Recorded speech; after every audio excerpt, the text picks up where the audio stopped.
You know, some stories from history are just so bizarre, so strange, that they defy any simple explanation. They just kind of get stuck in our minds. Today, we're going to dive into one of the most baffling and persistent mysteries to ever come out of the Middle Ages, the story of the Green Children of Woolpit. So, let's go back in time.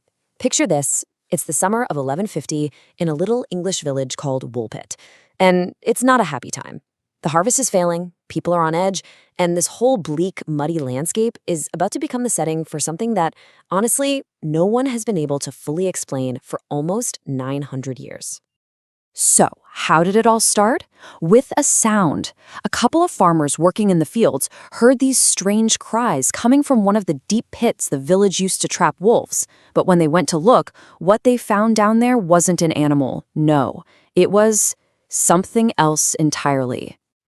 I mean, can you even imagine the shock? Huddled down there in the mud were two kids, a boy and a girl. But here's the thing. Their skin was green, a pale, sickly green. And their clothes, totally bizarre. Nothing like the villagers had ever seen before. It was this shimmering, seamless material that almost looks like metal. Their eyes were huge and dark and just filled with this otherworldly terror. So they take these kids to the home of a local landowner, Sir Richard de Calney, and things just get weirder. First off, they're speaking a language nobody's ever heard. They're terrified of fire, and they won't eat anything. They're clearly starving to death, but they refuse all food. Until someone brings in some freshly cut bean stalks. They go nuts for them. But here's the crazy part. They didn't eat the beans. They just ripped the stalks open and frantically sucked out the moisture. That was it. That's all they would consume. Sadly, this new world, it proved to be too much for the boy. But with the girl's survival, the mystery was really only just getting started. Yeah, the little boy, he weakened pretty quickly and passed away. But the girl, who they eventually baptized and named Agnes, she started to adapt. She slowly began to eat other foods, and as she did, something incredible happened. The green tint in her skin, it just faded away. Before long, she looked just like any other girl in the village, and when she learned to speak their language, she began to talk, and she told them where she came from. She said her home was a place called St. Martin's Land, and her description, well, it was completely alien. She described a world of perpetual twilight. Think about that. No sunrise, no sunset. The sun just never rose. Instead, she said, a soft light just sort of glowed from the air itself. Oh, and one other little detail. Everyone who lived there was green. So the big question, right? How in the world did they get here? Agnes described this event she called the beckoning. She said one day while she and her brother were herding livestock, they heard this incredible, powerful, vibrating sound that they could feel deep in their bones. And this sound, it just pulled them, drawing them into a nearby cavern. Inside the cave, that sound got louder and louder until it felt like a physical pressure. Then, a huge gust of wind, a blinding flash of light, and complete chaos. The very next thing they knew, they were here, in our world, a world of what to them was painfully bright sunlight, something they had never seen before, and deafening noises that were physically agonizing. Of course, you have to put yourself in the shoes of a 12th century villager. A land with no sun? It was impossible, incomprehensible. To them, it had to be some kind of pagan fairy tale, or worse, a lie from the devil, so they mostly dismissed it. Agnes eventually grew up, got married, and basically disappeared from history. But lucky for us, two different chroniclers at the time wrote her incredible story down, and it survived. And for centuries, that's pretty much where the story ended, just a bizarre piece of medieval folklore. But what if it wasn't? What if it was real? Hundreds of years later, a scientist decided to look at this old account not as a fairy tale, but as a testimony. And that's really the crucial question, isn't it? Is this just a story, or is it a survivor's account of something real?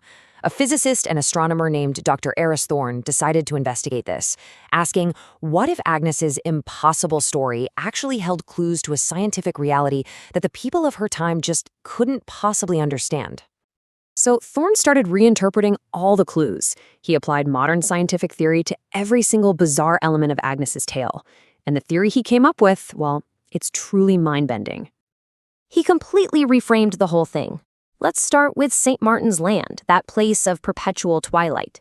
The medieval view was that it was some kind of supernatural underworld. Thorne's theory? It was a tidally locked planet.